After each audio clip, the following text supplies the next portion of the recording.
Hey guys, welcome back for another video. Today we're taking a look at the new top-of-the-line Carplay Android Auto Dashcam TPMS full-featured unit with remote from Mercylion. This is the new T5. For those of you new, we're going to unbox it. I'm going to go through all its features, show you what you get, then I'm going to install it on my FJR, talk about anything we find during that process, take it out on the road, show you the dash cam front and rear footage, and then I'm going to add it to my subjective and objective qualifications chart on twowheelobsession.com. Let's get into it. So this model should be full featured. I believe it even comes with an SD card. I think it has GPS. We're going to verify everything, of course. Right away here we've got the user manual, thick cardstock showing all the specs. Says the cams are 2K. Got a standard wiring diagram. It's going to be pretty much the same as every other unit that we've seen. And if you need detailed wiring instructions, check down in the description. I've got past videos on that. We've got at least one hard button for an on or off. Indications of what the remote does. Take a snapshot, hit the menu, or answer the phone. Possibly those buttons are going to also change depending what screen you're on. Not always though. Sometimes remotes are very useful and other times they're not at all. And a quick rundown of the screen layouts. We're just going to go through all of that. That frequently changes with firmware anyway, so don't pay too much attention to what you see as far as that goes in the manuals. Manuals can sometimes be good for finding some weird little thing about a connection or the use, but other than that, I just pretty much use them to see what they've got as far as features. And a listing of what we should have in the box. Again, should be pretty standard stuff. Foam, got the main unit sitting on top. And this is, of course, like all the others out there, it's not a quick release unit. So for those of you that are leaving your bikes in areas that you're concerned about theft, this is not going to be for you, unfortunately. There just aren't any quick release units on the market. So what you have is a pretty short cable here. I prefer a little more length, that way you can hide all of this under body panels where you need to. If you're going to be mounting this, say, up on your dash, you end up with these connections sometimes visible in your line of sight in front of you. So I like at least a foot, 2 feet, or even better for these, but it depends on where you're putting it if that's any issue whatsoever. Let's take this screen protector off. Okay, we've got big chunky bezels on the side. There, you can see it there, and pretty good ones on top and bottom. So it is a rectangular format. This should be a 5-inch screen, so we should have the standard 4x2 CarPlay layout. It's plastic, but it feels like a carbon fiber weave. You've got a little bit of texture on the unit here. It's not slick and smooth. It has a little bit of the grooves in it. Got a microphone hole there. This is probably the SD slot. We'll take a look. Got a very non-standard triangular, I was going to see if that's rubber mounted. It's not, might be rubber on the bracket. Screw mounts there. This is our GPS. Pretty good looking screen. We got some indicator lights I can see under the bezel there. And that is it. Now it's interesting, they noted a power on off button.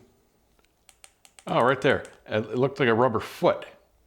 I thought it was going to be on the actual bottom edge, but it's on the back of the unit, and it is a rubber tactile click.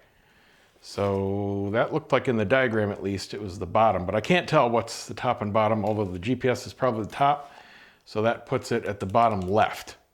Interesting design choice. Can't say I've ever had the need to turn the unit on or off if the bike is running. I do like being able to turn the screen on or off on my Chiggy, but that's about it. All right, so I'm curious as to what the cameras look like. Hopefully they've gone to current gen and got away from the really bad ones of yesteryear. And yeah, these are kind of a hybrid. I have no problem with this design. They are plastic, so don't over torque them, but pretty standard feet. These are light years above the stamped metal where they just kind of fold the little flap and make you screw through with basically sheet metal screws. We do have a dedicated tightening nut, so you're not depending on the bracket for torque on the bolts, and that is what's critical. Very cool there. Take this little protector off the camera lens. Now I'll have to verify in editing what the actual resolution is on this. I thought the marketing material said 1080p, but again in that manual it says 2K, which would be 1440p.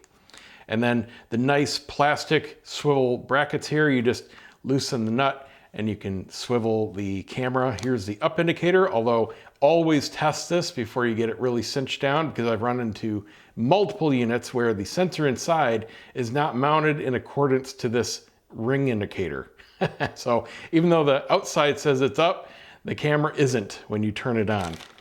Now this one looks like it's probably the rear. Looks like we have an extension cable there. Fairly long lead. I've seen longer, but I haven't ever needed longer. I always end up with more. Interesting.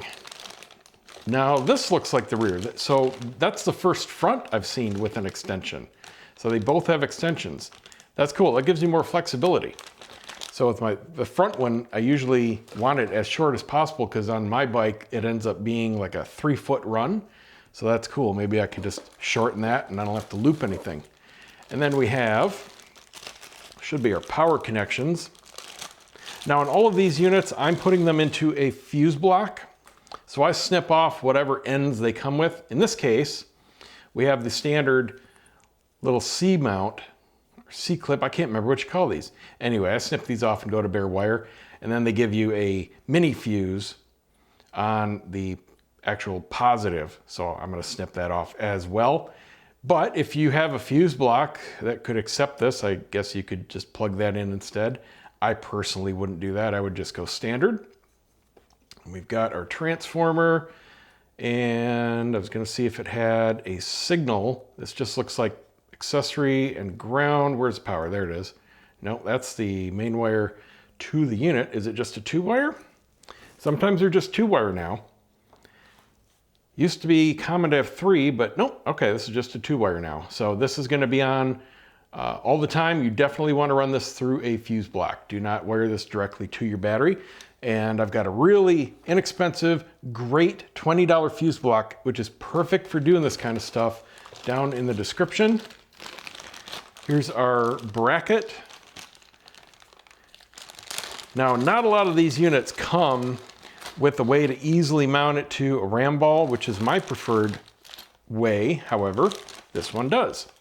Love to see this. This should be, frankly, the standard way of doing any kind of mounts like this. So we got this piece here, and this is all, feels like 3D printed plastic. It's that gritty satin feeling plastic.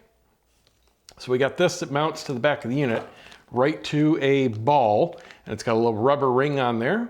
So that'll keep it nice and secure. And then a nice fully plastic pivoting unit here, and that goes to a ball mount, bar mount unit. So this would be something that would be optional.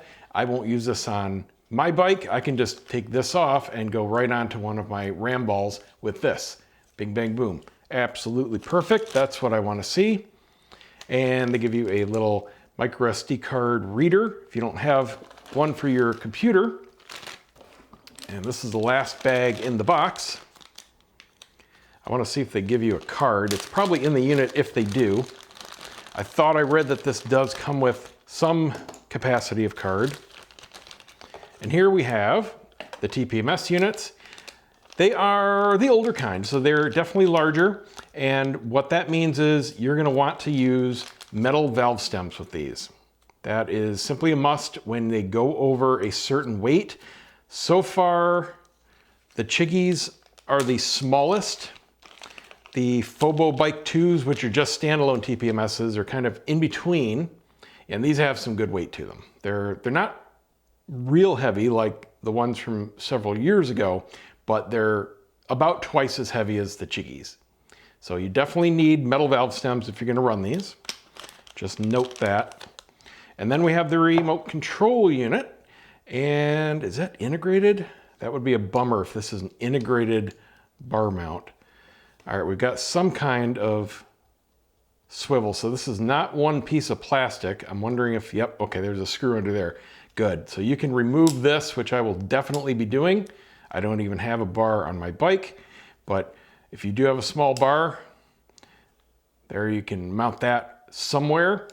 Now with remote controls, assuming this has useful function, you may not even want to use it, and that's unfortunately kind of the norm in the industry, but if you do want to use it, I would suggest mounting it somewhere really convenient to your left thumb, because that's kind of how they're meant to be used. Definitely on the left side. You don't want to take your hand off the throttle, but I have a feeling that these are dedicated buttons. So answer call, I'm absolutely never going to use. Snapshot, I'm absolutely never going to use. I have the video.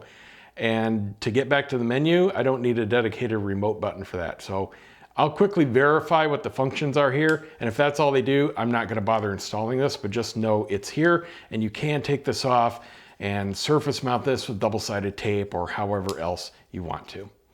All right, so let's open this up real quick and just check for a card before I get out in the garage. And they are Phillips. And inside the door, we do have a rubber gasket. That is really recessed. You're gonna need a little tool to pop that card out, whatever it is.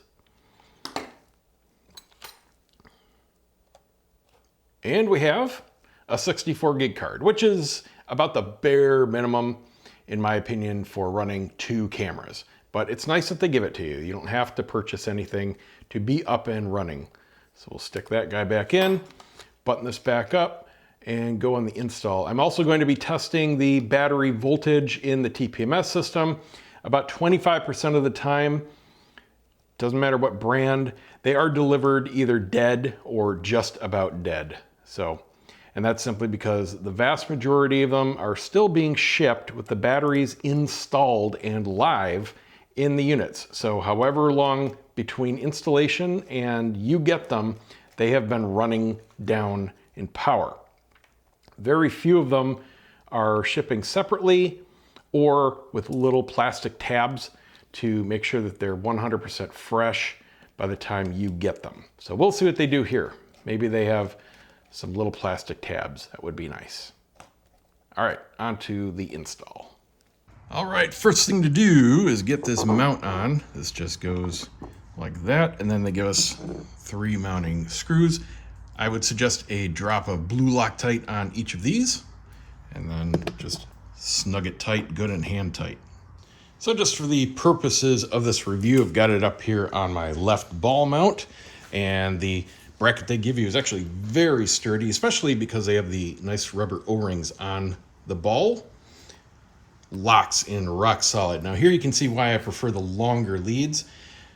Being only, I don't know, 6-7 inches long or so coming out of the unit, they're hanging in midair. So we've got this extra bulk here, all the extra connectors, and when you put the cables on the other end, they're gonna extend down to here, just hanging out. That now you gotta zip tie these and you see these labels. It's just a lot cleaner if these are a good couple feet long and can go down inside your bike and connect in there. So then you're just hiding pretty looking wire. But not a huge deal, especially if you've got this, say, down here or closer to where you can hide these. But if you're gonna put it up on top of your dash or on your mounting bar or anything like that, just know that you're gonna have these showing.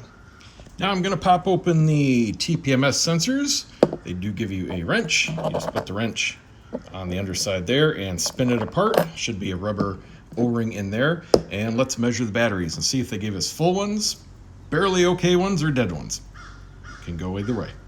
So these are the standard sensors that we've seen in a whole bunch of other units. Not the smallest out there, but at least they're not the older, super heavy units. I would still absolutely run metal valve stems with these because they do have a good bit of weight with these larger batteries in them. And they use CR 1532s. Let's go ahead and measure the voltages. 3.3 is what you're looking at with a new battery. This is barely above 3, which means you're getting a few months out of these before they're going to be too low to function. So I would definitely suggest buying a new set of batteries from your grocery store before popping these on your bike. And just about the same reading out of the second one as well. So a correction to something I had assumed here. This is not the GPS. It is on some other similar units I've reviewed. It is actually in the remote. This is double duty. wired remote, and GPS unit. So this needs to be available to the sky. This is where I put the one I run daily on the bike, just open to my fairing there. So if I were putting it on my bike, I would take off the bar clamp and I would just Velcro it down here where I've got my DJI remote. Somewhere, easy enough to hit, but still open to GPS. Obviously, if you don't even plan on using the buttons, you would want this attached just so you can get the speed readout and all the other components that are working off the GPS signal. And I found it out from the label. Usually that'll just say remote if it's just a straight remote. And that also explains that little icon there for location. And to get that bar bracket off, you just peel back the rubber, and then you've got a screw and washer underneath. And this is what the underside now looks like of the button. So a little bit of fill in. You could use a couple thick little pieces of 3M tape or Velcro, and that'll be just fine to mount down. Okay, all wired in, just temporarily for now. Just a positive and negative for this, so you definitely want to go through a switched Fuseblock. This one's only 20 bucks. It's awesome. Up to 4 devices in it. Super easy to install. Put the link down below to Amazon. Got the rear camera set up. My normal testing spot. We'll adjust that once we get it all hooked up. Now on the cables, usually when they are labeled 1 and 2, which these are, 1 is usually the front camera. However, the cables are labeled here and 2 is the short one for the front. So might have to swap these around. Did I put 2 into 1? 1, 2. Yeah, I did. So I'm assuming that 1 is going to be the front, and maybe they just mislabeled this. But either way, might swap that once I get it booted up. Everything's mounted well up here. Got this down here for GPS. It's just on Velcro, like I showed you. First boot. I'm going to boot it up and we'll go through the settings. Actually, I'll check for firmware update first. Let's see how fast it boots up.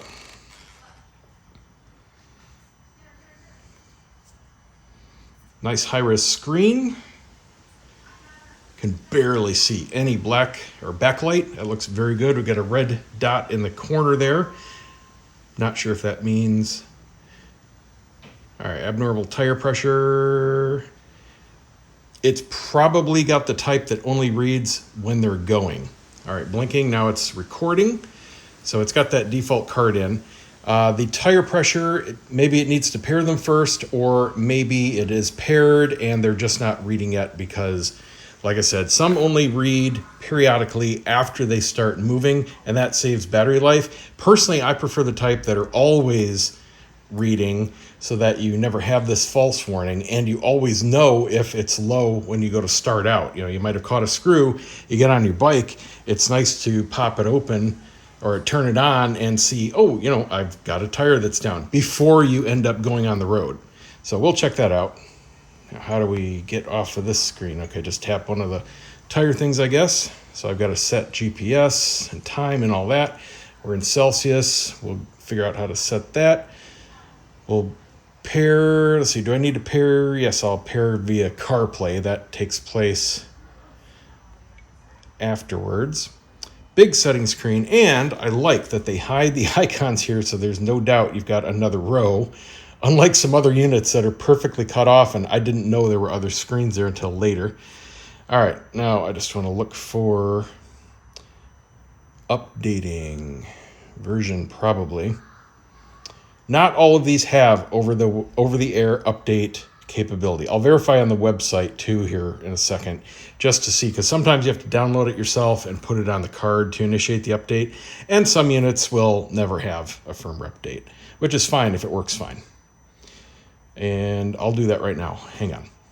All right, I don't see any firmware update capabilities. That's fine. Like I said, if everything works, you don't need it. Let's take a look through the settings real quick. Still giving me that. That's fine. All right, loop recording. This should be how long you want each segment to be. Total personal preference. Now, I still see people thinking dash cams are action cams. These are not for recording your trip or your ride and pulling the footage and making a cool video for YouTube. No, these are dash cams. If crap hits the fan, you've got it recorded. You just have that little clip of the moments you need. That is all dash cams are. So loop recording, this is how big of a chunk you want each of your videos to be in. Like I said, personal preference. The only practical difference is how long it's going to take to download to your phone each clip. Obviously, 1 minute will take 1/5 the time of 5 minutes. That's it.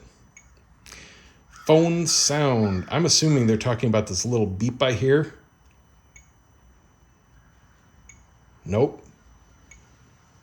Okay, I have no idea what phone sound does. Let me check the manual. Unfortunately, the manual is of no help. It just says the obvious. Can be set to on or off. Default is on. Actually, was default on? Yes, it was. So, no idea what it does. Oh, I bet I know what it is. I bet this is record the mic, the sound to the videos, because looking at this, these are options for what you want on screen. So that'll probably record your audio or not. Audio and dash cams can be hit or miss. If you're moving, it's usually just wind noise. But if you're standing still, it can be very helpful. So we'll keep that on for sure. Car on-screen display. Oh, well, that would probably be like the title of your vehicle in the video. I've seen that before in some dash cam units. So if you want a custom title to show in your videos, you can do that or not show it at all. Speed unit. We are in the US. We'll take miles per hour, please. Why did that go back? That's weird. I hit over here and it thought I was hitting here. I'll have to see how sensitive it is with gloves on when I test it on the road. Speed compensation. Interesting. So I haven't seen this too often. I think only one other unit. This is basically how much of an offset from GPS speed you want to bake into your videos. Personally, I would leave it at 0. If you are pretty much anywhere in the world, your motorcycle is not showing you real speed, if you didn't know that. They are usually from the factory 2 or 3% high. This particular model, the FJR, only in North America and not Canada, just US, Mexico, has a very accurate speedo, less than 1% off, verified by GPS, but only the Gen 3 and up. So, I mean, there are certain bikes that are very accurate, but in this case, I would just leave it at 0 because your GPS is likely to be spot on no matter where you are. GPS info, this is basically telling us how many satellites we're connected to. We're in a garage right now, so we're not connecting to diddly squat, but just info to see. Screen saver, this is how long you want before the screen goes blank. There is no manual button to do it. Personally, I would never want it to automatically do anything like that. I want manual control or nothing, so I'm just going to leave it off. Channel set. I don't know why they labeled it channel set, but this is basically if you want to, in software, flip or mirror your cameras. Now, they by default mirror the rear, which is something that you want if you want the video to look good, be able to read things like plates. And there you go, if you need to do that. Now, with the mounts they give us on these cameras, you can also just rotate them in the ring. I saw somebody that was all mad because they had to mount this upside down, like I do that one there. And he was all mad because the picture was upside down and there wasn't on his unit the ability to flip it in software. And for some reason, he didn't know you can just turn the camera. But yeah, you can do that as well. What else do we have? Language, I'm assuming English. Yep, thank you. Time setting, I am -5. I don't want 24 hour. So, okay, it doesn't go off GMT. So I'll just have to manually put all this in, stand by. Date format, just what you want displayed on screen, doesn't do anything else. Brightness, okay. Oh, very nice. So light sensing control, that tells me maybe there's an automatic day-night mode. And here's where I'm assuming you set what each of those are. I like daytime full on. Not a whole lot of difference there, to be honest. I was expecting more between 70 and 100, but we're just going to leave it at 100. It looked fine before. And then 10, I'll have to set that in the dark. I just match it to the glow of my gauges. Time control, so I'm assuming that will automatically flip at sunrise and sunset, or yeah, there you go, manual time, even better. So, yep, I like that. Eye protection mode. Oh, that's just if you want it to turn the auto dimming on or off totally. Absolutely, I want that. Light sensing control. Okay, so you can set it manually via the time or sensing. Now, the difference there is sensing will work if you're going through tunnels and such. So that's very cool. I'm just going to leave it in sensing for now, but I will also test at 100% and whatnot just to see how it does. But that's very cool. I absolutely love all of those features. Great job there. What else do we have? Format the card. I'll do that in a second. We already did version. I don't want to reset it, so I guess I'll do this now. Where's the... Oh, it's probably on the home screen. I was going to say, where's the dash cams? I haven't aligned them yet. Definitely need to do that. All right, that was nice and quick. Let's go home. Recorder. Notice, start recording. Is that just an on-off for the recording? No. Okay. So it only shows this if it's active.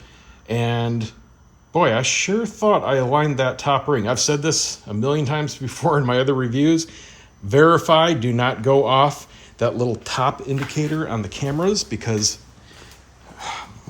close to half the time now, see that little arrow there, that's supposed to indicate up. I swear I did that. Could be my mounting, it could just be a little tilted. Yeah, it's a little tilted on the side where, I'm sorry, on this side. I might have tilted it there. Where is that mark? I'm just curious at this point. All right, so there's the top mark. Swing around. Okay, yep, it is my mounting. So good, these two are correct from the factory. So let me go ahead and fix this one. And just another note, when you do mount your cameras, pay attention to where the bolts versus the nuts are so that you can get a driver on it. For example, don't put the driver so it's sitting on the top. Otherwise, you have to remove the whole thing when you go to tighten and loosen this to make adjustments, just like I'm doing now. All right, so interestingly, the unit went dark. I've tried to reboot it a couple times. The splash screen comes up. I've only had the bike on for maybe 15 minutes. Battery is not low. I'll put it on a charger here in a while, but definitely shouldn't be doing this. I'm going to verify my power wires are good. I just snapped on my seat. That's the only thing I did. Okay, this is weird. Took the seat off and it boots. What the heck is it contacting?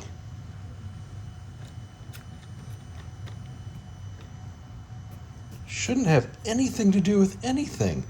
The seat goes here in the latch and here. It's not on anything. It's not pressing down on any of this. And even if I do, it's not doing anything. That's weird. This is the power cable, the braided one. Looking for any kind of short. I'm just wiggling around here. It's still on. Let me pop the seat back on real quick and see if it shuts off. That makes no sense to me whatsoever. Tongue just goes in the groove. You can see that nothing sticks down. Got the rubber feet. Those all go in those round pad places there. Nothing's contacting any wire.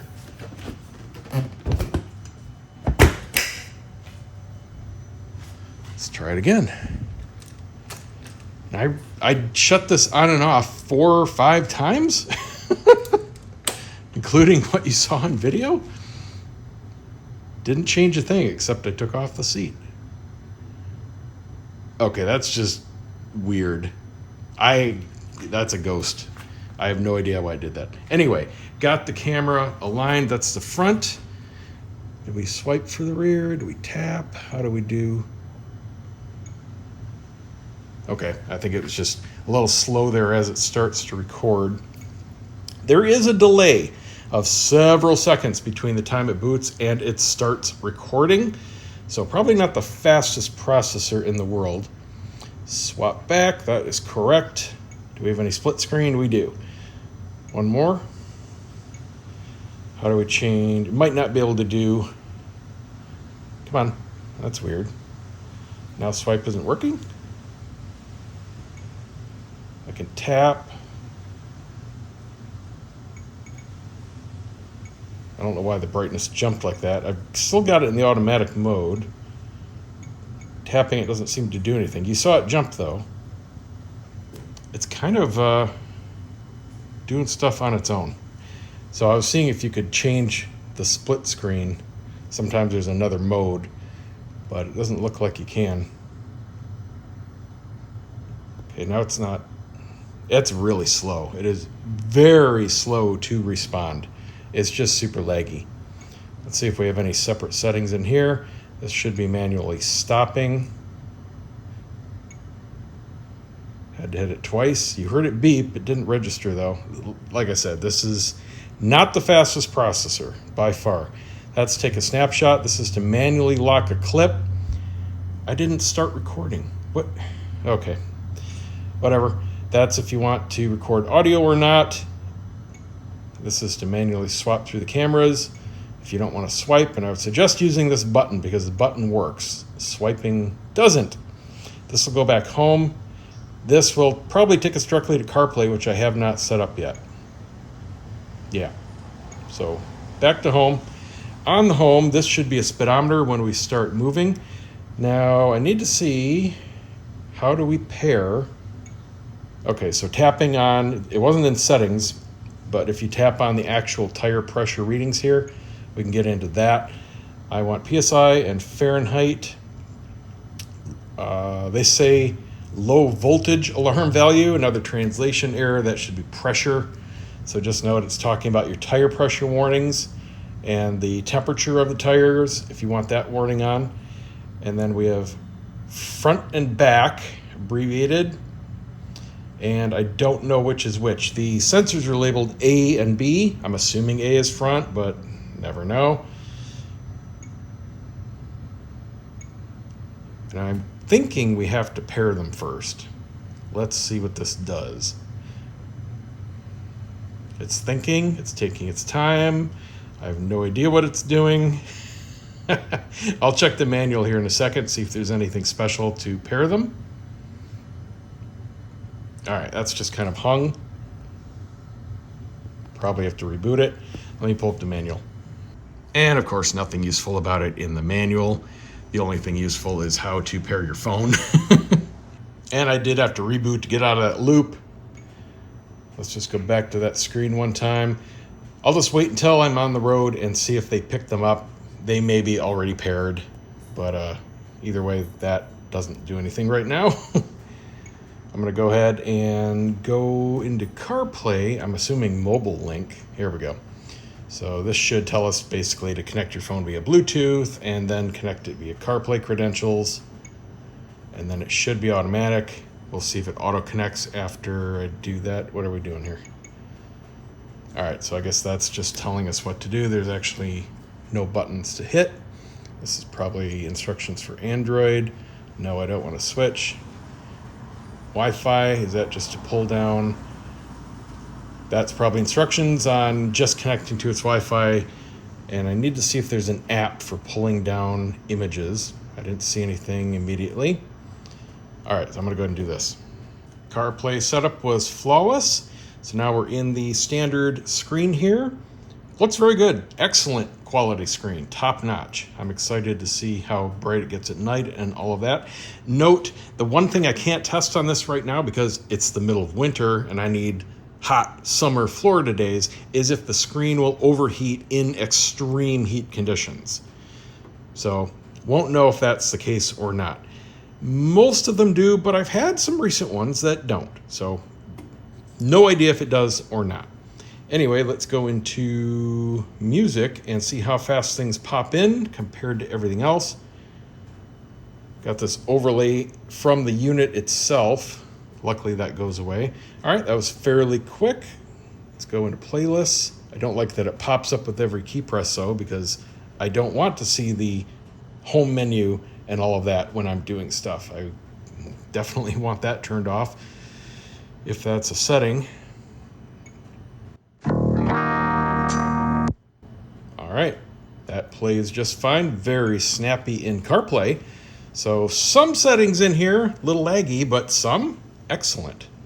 This should take us back to the CarPlay screen, and this should take us back to the unit. Defaults to this screen here. Now it looks like, oh, I see, this black overlay is just like a road. It looks like this is part of the menu with these 4 things in it, but these are actually dim overlays like that. It's just not the greatest graphic in the world, that's all. Not a big deal though. So that's about that. Clicking here does nothing but beep. Okay, well, let's take it on the road, and hopefully that warning goes away and we get some tire readings. So before I get back on the road, there are a few things here I just want to show you because it's a little complicated on the screen. Don't want to do it while I'm going down the road. First of all, yes, the tire sensors did pick up once the bike was rolling. They are very slow to pull. It took a couple minutes for that front one to get in sync. It was showing a very high temperature and still showing 0 PSI until I was well down the road. So this is not a system that will warn you before you get on the bike. Just note that. But they're working fine once they are going down the road. So I don't know how useful it would be to get a fairly fast leak. It's probably not going to show it until you already start to feel it on the bike, or it's too late. So just note that. The other thing is the brightness. You can see it's, well, hopefully you can see it's not very bright. Now this is in the auto sensing, the light sensing mode. However, manual works fantastic. It is more than bright enough. Where'd it go? Down here. All you do is turn off the auto sensing and boom, there you go. Nice bright screen. So no problem there. So we're going to leave that light sensing off. And then like I mentioned before, on your CarPlay screen, you've got the home button added.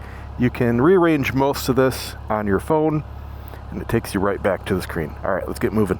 And I need some gas. Now, I was hoping in the last week or so we'd have a nice warm-up day, but it's the middle of winter. You know, even here in Florida, we're only getting into the low 80s. So once again, I can't tell you if this is going to dim at all in extreme heat. Just no idea. There's no correlation between any brand or specific model. The later ones, I will say, have been holding steady. So I do have high hopes because this is a brand new model out. But your mileage may vary. We won't know for several months. Navigation looks great on the screen. It's not especially sensitive though. There is quite a delay in touching it to pan or zoom. So what I strongly suggest is that you have everything set up ahead of time and just use this for playback. If you need to look things up or adjust your course or anything like that, you are not going to be able to do it while riding. The processor is definitely at its limit. Other units, such as the Chiggy, are obviously a lot faster, also a lot more expensive, but you do get what you pay for. But as long as you stay within its parameters, it's performing fine. The other thing to note is it has a very small target for your finger. Even in other apps here, like trying to press play, it's hit and miss. Sometimes it's very quick, and other times it's like it just has this little, very sensitive window on what you can click. There's no correlation I can find as to when it's sensitive and when it's not. So we got the sun peeking out here. Let's take a look at the dash cams. You guys are going to know before I do how it looks. Take a look at the front here. Let's get close to this Jeep, see how close we can get before we can read a plate. I'm about 2 car lengths. Here's 1 car length, 719ER. And then we'll take a look at the rear to see how that quality matches up. Sometimes they put more processing into the front camera than the rear. You never know. See how details look. And now I'm going to go get some gas and head on back and finish editing. I'll note anything I find during that here at the end. So just to wrap this up, in my opinion, this is a very solid, middle-of-the-road, well-featured choice. It's not the best at anything. Definitely has some drawbacks, but no deal breakers. Depends on the price, depends on the features you're wanting, I think, if this is going to be the one for you. But definitely check out my chart that I've got at twowheelobsession.com that details all the major differences between all the different units that I've reviewed in the past, and definitely watch those reviews for any that you might be interested in and make your choice that way. All right, that's it. Stay tuned for more coming soon. We'll see you next time.